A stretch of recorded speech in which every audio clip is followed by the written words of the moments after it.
예, 오늘 본문은 고린도후서 8장 16절부터 24절입니다. 묵상 제목은 오해 사지 않는 지혜입니다.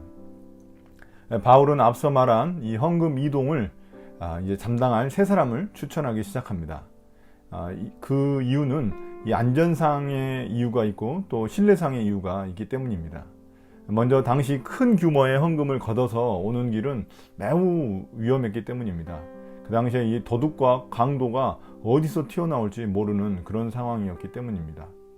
또 다른 이유는 바울이 믿을 만한 여러 사람을 세우지 않으면 사람들에게 또 오해할 수 있습니다. 오해가 생길 수 있습니다.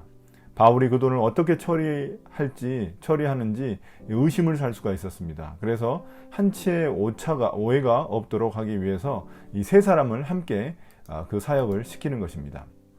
바울은 오늘 본문에서 고린도 교회 구제 헌금을 걷어서 올 사람으로 이제 먼저 이 디도를 추천합니다. 그러면서 16절에서 디도가 자신들과 동일한 열정을 가지고 있다고 말하고 있습니다. 17절에서는 그는 바울의 이러한 요청을 받아들여서 열심을 내서 자진해서 고린도 교회로 갔다고 말을 합니다. 디도는 바울의 세 번째 편지를 고린도 교회에 전달했었던 그런 인물입니다. 그런 그에게 이제 다시금 예루살렘 구제헌금을 위해 이 고린도 교회로 그를 다시 보내고자 하는 것입니다. 그가 바울과 동일한 열성을 가지고 있기 때문입니다. 디도는 바울을 통해 그 헌금이 얼마나 중요한지 알고 있었을 것입니다. 그 헌금은 단지 예루살렘 교회를 도와주는 데 그치는 게 아니었습니다.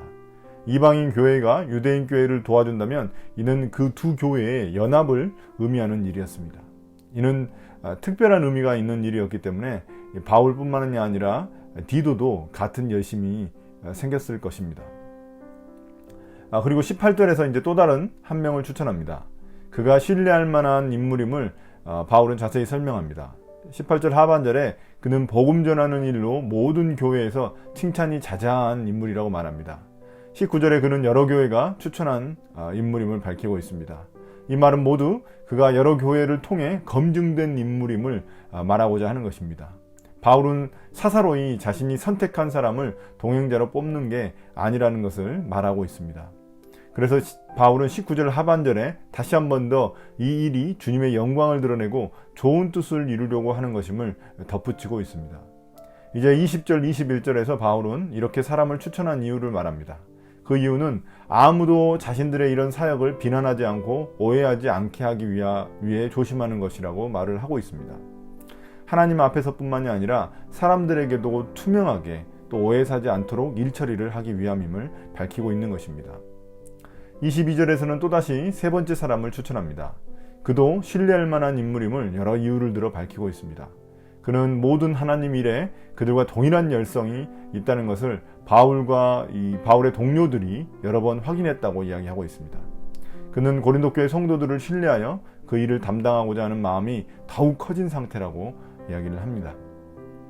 돈이 중요한 것이 아니라 그 사역의 의미와 중요성을 이해하는 사람을 보내는 것이 중요한 것입니다. 돈을 잘 감당하는 것만이 중요하다면 이 덩치 좋고 또 믿을 만한 사람 같은 그런 현대의 보안 직원 같은 사람들을 보내면 되는 일이지만 이 일은 그런 일이 아니었습니다. 이 사역이 유대인과 이방인 교회 사이의 어떤 연합을 통해 하나님 나라를 세우는 일임을 이해하고 있는 자들이 필요하다는 것이었습니다.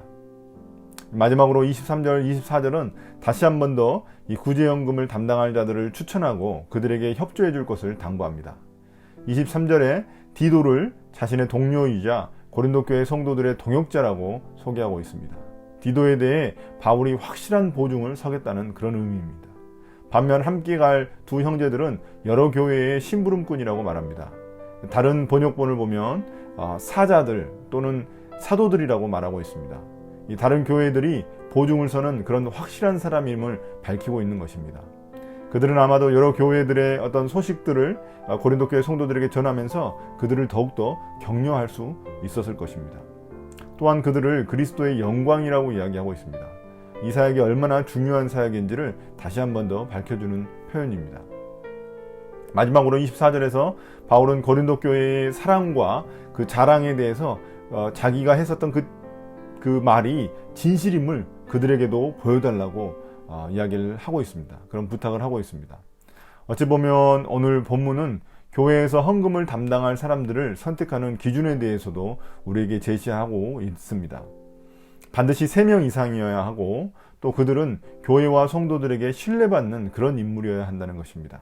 무엇보다도 하나님 나라 사역의 중요성을 알고 있는 그런 사람이어야 한다고 말을 하는 것입니다.